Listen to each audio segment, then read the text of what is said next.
and Procedure. Senator Wu. I'd like to speak to the fifth report of the Standing Committee on Rules, Procedures and the Rights of Parliament. It's been adjourned in the name of our chair, Senator Balma. She's kindly agreed for me to speak today, following which I believe she will take the adjournment and reset the clock. I'd like to offer some reflections on this fifth report of the Standing Committee on Rules, Procedures and the Rights of Parliament. The report is compact, but coming in at less than 1 page, not including appendices. Brevity, however, does not always translate into clarity, which is why I wanted to take a few minutes to highlight what I consider to be the most important finding of the report. But first, a little context. The object of our study was the rule changes needed for equity between recognized parties and recognized parliamentary groups.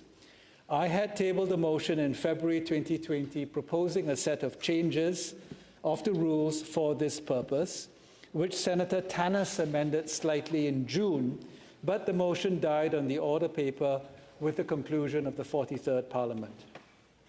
The so-called Wu-Tannis motion provided a starting point for our study, since it identified a wide range of Senate rules that do not reflect equity among groups and caucuses. For example, the government representative in the Senate and the leader of the opposition have unlimited speaking time in debate, whereas the leaders and facilitators of other groups are restricted to just 15 minutes. On standing votes in the chamber, only the GRO and the opposition have a say on the duration of bells or on the possibility of a deferred vote to the exclusion of other recognized parliamentary groups. And when it comes to committees looking to meet on days that the Senate is adjourned, including the first Monday after a break, only the government and the opposition have the power to give consent for such. How many times have we encountered a situation where committee members are ready and willing to meet, only to be thwarted by an opposition veto? I don't need to remind all of us here that the sum total of GRO and Conservative Party senators is less than 20% of the Senate membership, and yet their leaderships have the power to make decisions that affect us all. The vast majority of senators in today's upper house are non-partisan. We are dispersed among 3 different groups or sit as non-affiliated members. We are not part of the government. Rather, we are part of what has traditionally been described by this institution as the opposition. There are, however, those who would deny us the ability to fully exercise our equal rights as senators who are not part of the government. They would have us as second-class senators who are allowed from time to sit in the front of the bus, but only with their consent. The modest changes to the rules of the Senate and to the Parliament of Canada Act to date have been offered grudgingly and with the condescension of noblesse oblige. We are constantly reminded of how grateful we should be for what we already have been granted and why we should not expect full equality. Such is the case of the fifth report of the Rules Committee. It is, in many respects, a non-report because it offers no solution to the manifest inequality in the rules of the Senate. Mind you, there was no disagreement in the committee on which rules entrench the unequal treatment of Senate groups.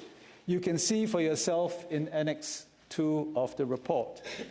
A majority of members would have supported changes to those rules, but the committee as a whole was unable to proceed with those changes because of the insistence of one group on its privileged position in the Senate.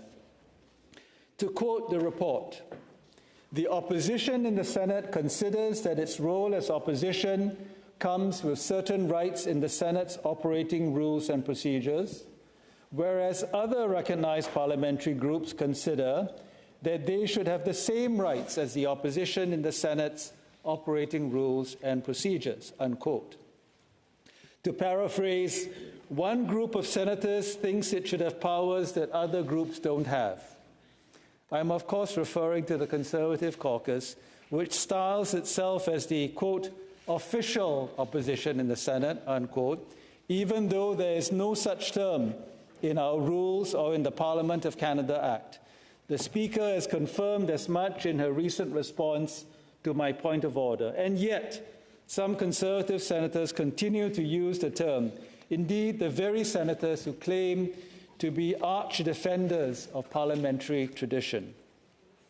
There's a certain desperation in this deliberate distortion of our nomenclature, but it is made worse by the underlying premise that the way in which the Conservatives carry out the work of opposing in the Senate is superior to the way non-partisan senators do. And what is that allegedly superior style of opposition? Let me quote Senator Plett, who in response to my question on a speech he made on the Income Tax Act, a speech full of internal contradictions and non-sequiturs, had this to say: I am making a speech that is contrary to what the government is doing, and I don't need to defend that. Well, Senator Plett is correct that he doesn't need to defend a speech that is contrarian for the sake of being contrarian. But, colleagues, that is not what is meant by sober second thought, and that surely is not the form of opposition that should be privileged by our institution.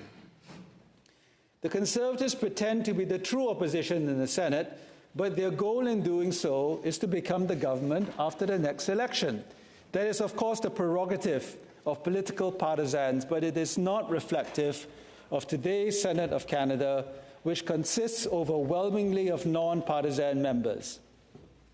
Whereas Conservative senators are opposition members for as long as their party is not in power, the rest of us will remain independent of the government, whichever party is in charge. How can we seriously take the claim that the real opposition in the Senate is the group that will ditch that title as soon as it has the opportunity to do so? Honourable colleagues, we can of course have different views on the definition of opposition, but I am convinced that senators who remain independent through changes of government reflect a more principled and consistent understanding of what it means to be the opposition in an unelected upper house. To conclude, allow me to recall how we got to the situation we are in and why we have to find a way out. In the discussions around the so-called Wu-Tannis motion, there were senators who said that proposed rule changes should be first considered by the Rules Committee before coming to the Chamber for decision. Well, the Wu-Tannis motion was studied by the Rules Committee for many months, and it failed to come up with a path forward.